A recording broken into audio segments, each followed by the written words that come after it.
ધમકી ભર્યો મેલ આવ્યો હતો। સાયબર ક્રાઇમે મેલ અંગે તપાસ હાથ ધરી અને અલગ અલગ 3 પ્રકારના મેલ આવ્યા હોવાનું સામે આવ્યું છે। હોટમેલ પરથી 2 અને એટોમિક મેલ પરથી 1 મેલ આવ્યો હતો।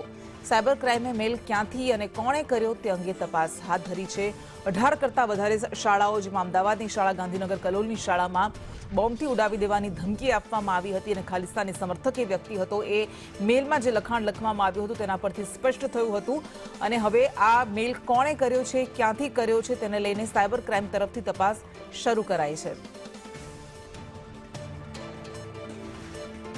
અને સંવાદદાતા જિગ્નેશ પટેલ આપણી સાથે જોડાઈ ગયા છે। જિગ્નેશ, આ પહેલા આપણે વારંવાર જોતા હતા કે ક્યારેક સ્કૂલ્સને ઉડાવી દેવાની ધમકી મળે, ક્યારેક હાઈકોર્ટને ઉડાવી દેવાની ધમકી મળે, પરંતુ એક સાથે આટલી બધી સ્કૂલ્સને ઉડાવી દેવાની ધમકી મળી, શું તપાસ અત્યારે હાથ ધરાઈ છે?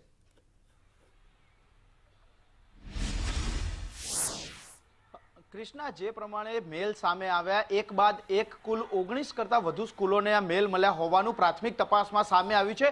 હજી કદાચ આ આંકડો છે તે વધી શકે છે, પરંતુ સાયબર ક્રાઇમે જ્યારે આ અંગે તપાસ કરી ત્યારે હકીકત સામે આવી કે અલગ અલગ 3 પ્રકારે આ મેલ આવ્યા હતા, જેમાં 2 મેલ હોટમેલ પરથી અને 1 મેલ એટોમિક મેલ પરથી કરવામાં આવ્યો હતો। આ જે 3 મેલ અલગ અલગ આવ્યા છે તે 3 મેલ ક્યાંથી કરવામાં આવ્યા, તે મોકલનાર કોણ છે, જે આઈડી ઉપરથી આ મેલ આવ્યા હતા તે ઓપરેટ ક્યાંથી થતું હતું, તે તમામ મુદ્દે સાયબર ક્રાઇમે અત્યારે તપાસ શરૂ કરી છે। મહત્વનું છે કે જે માઇક્રોસોફ્ટના હોટમેલ પરથી જે 2 મેલ મળ્યા હતા તે બંને મેલની તપાસ સૌ પહેલા શરૂ કરવામાં આવી છે, કારણ કે તે મેલ છે તે ક્રેક થઈ શકે છે તેવું સાયબર ક્રાઇમ અને સાયબરના અધિકારીઓ માની રહ્યા છે।